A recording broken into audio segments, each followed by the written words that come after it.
There have already been 9 in-season firings at FBS schools this season, a record number of dismissals. Before the month of November, 6 of the 9 firings happened at a Power 4 conference program, including Billy Napier, who has long been on the hot seat at Florida, where he went 22-23 in his 4 seasons at the helm. The Gators owe Napier about $21 million guaranteed. The question here, though, BJ, why so many coaches so early in the season? Oh, the dark ages of college football, hence the darkness in our studio, huh? These coaches are like us players. Not too many of us get to go out on our own terms. And in this new era of college football, patience is dead. Buyouts for some of these blue blood programs, that's pocket change. And if you're not winning now, you're in trouble. We need to win right now. You got teams that are underperforming. Yeah. You got guys that just in this parody of college football, you got to keep up with the Joneses. There are 3 things that have happened creating a perfect storm in today's world of college athletics. Number 1 was the transfer portal, right? The NCAA realizing that the players were going to have a voice, decided to give them something, and that was free. Okay, but it was quickly followed by the NIL world, right? When they realized they weren't going to win in court with this name, image, and likeness thing. So now transferring for name, image, and likeness deals became a free agency. But going back to the transferring to free agency, that's why you should be quickly be able to overhaul a program. Exactly. Dion took 70 players with him, right, when he went from Jackson State to Colorado. The third thing that happened now is we've got this world of the house settlement, where now you can pay players yourself, but that is a line item in all these athletic departments. So who do we go to? We've always had boosters, some overzealous, but now we have pseudo owners,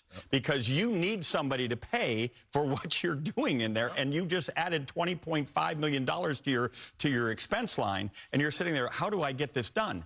But if you do that, you invite the wolf into the house, right? Because the wolf wants a new coach. And if you want my money, you better get me the new coach. And that's why we're seeing what is going on right now. It's crazy. It is a perfect storm. That's a great way to describe it. It's about greed. It's about panic. It's about power and these unrealistic expectations that people see these quick turnarounds. And just because it's possible, they think it's probable. Everybody wants the same results when the reality is there's just not enough coaches that are that good in situations that are that specific where you can turn it around. But we were talking about this. It reminded me of when Urban Meyer turned it around and Bob Stoops won national championships in their second year. The whole market went, man, if you can get it done in 2 years. We started watching coaches not get 5, not get 4, go down to 3, because if it didn't happen right away, then we're going to make a power program. You're saying greed has always been a part of this equation. Everyone wants to win, and they want to win. Now you just don't have as much time as we once did. And Kurt Signetti arguably has ruined it for everybody else trying to do it. Well, he brought players with him, just like Dion did. Listen, we have parity now. You can't just stockpile like Nick Saban, like Kirby Smart did in 22. You can't stockpile all that talent because money's bringing those kids to other places. So brands like Indiana, brands like Vanderbilt, proving it can be done, mean the whole world's going, if they can do it, we can do it. What do we need to do? And if you're not going to get done, you got to go. I got to get somebody. And you can't underperform as you did, Gundy did there at Oklahoma State. I mean, having one of the most embarrassing losses ever there for that university. And if I'm a donor and I'm giving you all this cash, I want a return on my investment immediately. But that's the problem, though, is like it got kind of stale there, right? There's this law of diminishing return in the coaching world that you would talk about. You only get 7 years. Now it's 2, 3, or 4. You got to win right now. And I think the sign of winning immediately is a sign of coaching prowess versus being patient.